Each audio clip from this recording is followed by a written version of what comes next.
જય માતાજી મિત્રો।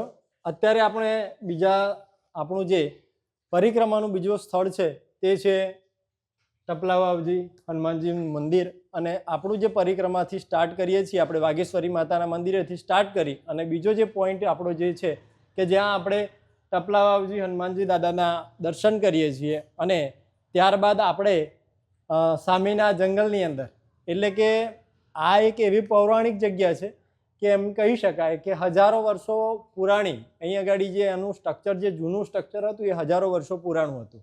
સાથે સાથે આજુબાજુની જે પ્રાકૃતિકતા જે છે એ પ્રાકૃતિક પરિસ્થિતિનો જોતા એવું લાગે છે કે અહીંયા આ જે જંગલનો જે વિસ્તાર છે તેની અંદર આપણે ગુપ્તેશ્વર મહાદેવનું મંદિર પણ આવેલું છે। અને અહીંયા દર્શન કર્યા બાદ આપણું જે બીજું સ્થળ જે છે અહીંયા રોકાવાનું આપણું જે પરિક્રમા માટેનું આ બીજા પોઈન્ટ ઉપરથી અહીંયા દર્શન કર્યા બાદ જે કંઈ દર્શનાર્થીઓ હોય તેઓ ગુપ્તેશ્વર મહાદેવના દર્શન કર્યા બાદ અહીંયાથી આગળ વધે છે। આ જે સ્થળ છે એ બહુ ખૂબ જ પૌરાણિક સ્થળ છે। સાથે સાથે અહીંયા કષ્ટભંજન હનુમાનજી ટપલાવાલા દાદાના નામથી ઓળખાય છે। અહીંયા ખૂબ જ શ્રદ્ધાળુઓ આવતા હોય છે અને આપણું આ પરિક્રમાનું બીજું સ્થળ તરીકે આપણે આને લીધેલું છે। આપણે પરિક્રમાનું પ્રસ્થાન કરીએ છીએ વાઘેશ્વરી માતાથી, ત્યારબાદ આપણે 1-2 કિલોમીટરની અંદર આપણે ટપલા ગામ છે, ત્યાં ટપલા હનુમાનજીનું મંદિર છે, ત્યાં બીજા નંબરનું સ્પોટ છે અને આ પણ પૌરાણિક સ્થળ છે। અને અહીંયાથી આપણે જે પરિક્રમા રૂટ છે એનો બીજો સ્પોટ છે અને અહીંયાથી જે આવશે ત્રીજો સ્પોટ એ કોટકાલી આવશે। પણ આ સ્થળના પણ અહીંયા દર્શન કરવા માટે અનેક શનિવારે પણ યાત્રિકોનો ઘસારો અહીંયા રહે છે। એવું કહેવા માંગુ છું કે ટપલા વાવ કેમ કહેવાય? અહીંયા આજુબાજુ કોઈ અવશેષ ખરા વાવના?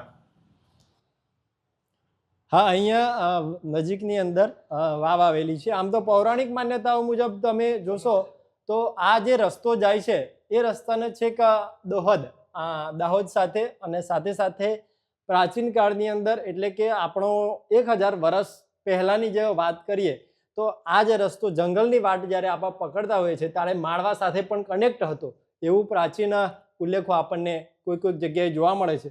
અને એવું કહેવામાં આવે છે કે અહીં આગળ એક નહીં પરંતુ આખો રસ્તો ઘણી અઢળક વાવો આવેલી છે અને આ એક એવો જંગલનો રસ્તો હતો કે ત્યાં આગળ પહેલાના લોકો અહીંયાથી અવર જવર કરતા હતા।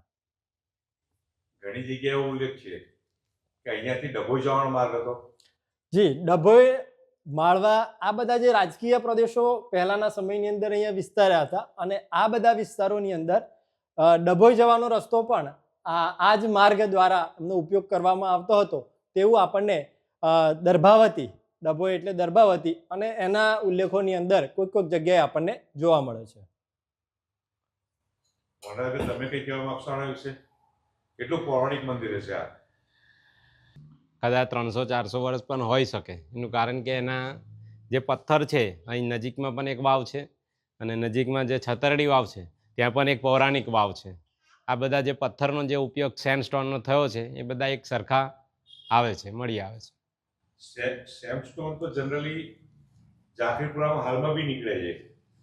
ના, એ રેડ સ્ટોન સાહેબ, સેન્ડસ્ટોન આપણે નાથકુવા બાજુ।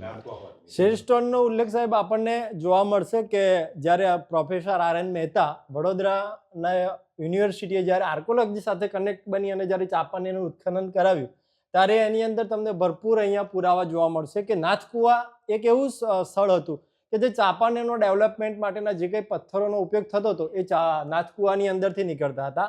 અને આ જે પ્રદેશ હતો એને માળ પ્રદેશ તરીકે ઓળખવામાં આવતો હતો કે તેના ઉતરતા દરવાજા એક ઉતરતો રસ્તા તરીકે આપણે આ સ્થળને જોઈ શકીએ છીએ। આના ચોક્કસ ઉલ્લેખો આપણને કોઈ ઐતિહાસિક સ્ત્રોતોમાંથી નથી મળતા, પરંતુ પૌરાણિક માન્યતાઓ અને લોકવાયકાઓ મુજબ આપણે એવું કહી શકીએ કે જે ટપલાવાવજી હનુમાનજી મંદિર છે કદાચ અત્યારે રિનોવેટેડ થયેલું છે મંદિર જોવા મળે છે તમને, પરંતુ આ જે મંદિર છે એના પ્રાચીન જે પથ્થરો હતા એ આપણા ઉપર મોલ્યટ ઉપર આવેલ લકુલિશ મંદિર સાથે જે પથ્થરોની ગોઠવણી છે એની સાથે મળતા આવે છે। એટલે જો આનું પણ વિશેષ રીતે અહીંયા જો ઉત્ખનન થાય તો આપણને પ્રાચીન આ મંદિર કેટલું પૌરાણિક હશે એના વિશે માહિતી વધારે આપણે મેળવી શકીએ। એના પરથી એટલું તો માની શકીએ છીએ કે મોલિયાટ ઉપર જે દુધિયા તળાવ, છાછા તળાવ પર મંદિર આવેલું છે, જી, જે વખતે બનાવવામાં આવ્યું હતું એ જ કાળમાં આ બન્યું છે. જી ચોક્કસથી આપણે એવું કહી શકીએ કે લકુલિશ અઢે ટેમ્પલ જે છે એ એક પોતાના એવું કહી શકાય કે એક પોતાનો સ્વતંત્ર એમનો ધર્મ માની લીધેલો હતો અને એ ધર્મ મુજબ લકુલિશ મંદિરનું ત્યાં આગળ સ્થાપન થયું હશે. સાથે સાથે ત્યાં તમને જૈન મંદિરોના પણ ઘણા બધા ઉલ્લેખો આપણને મળે છે અને દિગંબર અને શ્વેતંબર આવા બંને જે જૈન સંપ્રદાયો છે એ જૈન સંપ્રદાયોના મંદિરો પણ જોવા મળે છે. અને એમની જે ગોઠવણી છે એ ગોઠવણીના પથ્થરો અને આ પથ્થરો આ બંનેમાં પણ આપણને ઘણી બધી જગ્યાએ મળતા પણ જોવા મળે છે. એટલે પરિક્રમાની દ્રષ્ટિએ આ સ્થળનું મહત્વ તો ખરું જ. પરિક્રમાની દ્રષ્ટિએ કહેવા જઈએ તો આ સ્થળનું મહત્વ ખૂબ અનેક ગણું વધી જતું હોય છે. સૌથી પહેલાં આપણે વાઘેશ્વરી માતાના મંદિરેથી જ્યારે પ્રસ્થાન કરીએ છીએ ત્યારે અહીંયા ત્રણ ભગવાનના આપણને દર્શન થાય કે જ્યારે આપણે અહીંયા ટપલા વાવજી હનુમાનજી દાદાના દર્શન કરી શકીએ. એની જ બાજુમાં આવેલા અહીંયા પણ એક શિવલિંગ અને શિવજીનું મંદિર છે અને સાથે સાથે જંગલની અંદર પ્રાકૃતિક વિસ્તારની અંદર કે જે દરેક લોકોને આ મંદિર વિશે ખબર કદાચ ન હોય પણ અહીંયાના સ્થાનિક લોકો આ વસ્તુ વિશે જાણે છે અને આપણે એ મંદિરને પણ દર્શન કરી અને ભોયરાની અંદર આ મંદિર આવેલું છે. બધા મંદિરો અત્યારે આપણે જોઈએ છે કે જે જમીનના ઉપરના ભાગે આવેલા છે, જ્યારે આ એક જે મંદિર જે છે એ બહુ પૌરાણિક મંદિર છે. એની આપણને બાંધણી અને ત્યાંના અંદર ઉતરીને જોતા એટલી તો ચોક્કસથી ખબર પડે કે આ જે શિવલિંગ છે એ અત્યારનું તો નથી જ, એટલે પૌરાણિક હશે. તો જે કંઈ દર્શનાર્થીઓ અને પરિક્રમાર્થીઓ આવે છે એમને એક આ વિશેષ દર્શનનો લાવો આ મંદિર આપે છે. તમે ગુપ્તેશ્વર મહાદેવનું કીધું મને. ગુપ્તેશ્વર મહાદેવ સ્થળ પર જતા જમીનમાં છે, શું કારણ શું એનું? જી સાહેબ, એક દ્રષ્ટિએ એવું કહેવામાં આવે છે કે આપણા જે જ્યોતિર્લિંગો છે એ હંમેશા જમીનની ઉપર છે. જ્યારે મહારાષ્ટ્રની અંદર આવેલું નાગેશ્વર જ્યોતિર્લિંગ કે જે તમે જોઈ શકો છો કે એ ભોયરાની અંદર આવેલું છે. તો આ જે પરિક્રમાનો રૂટ છે એની અંદર ફક્ત ને ફક્ત એકમાત્ર એવું આસ્થાનું અને આ જે જ્યોતિર્લિંગ છે એની સાથે કનેક્ટ કરી શકાય એવું એક આ મંદિર જે છે એ ભોયરાની અંદર આવેલું છે. એટલે આપણે એમ કહી શકીએ કે આ દ્રષ્ટિએ જોતા, જ્યોતિર્લિંગની દ્રષ્ટિએ જોતા આપણા દર્શનાર્થીઓ પરિક્રમાર્થીઓ માટે આ મંદિરનું અનેક ગણું મહત્વ વધી જાય છે. વરરાજભાઈ, આના વિશે તમે શું કહેવા માંગશો?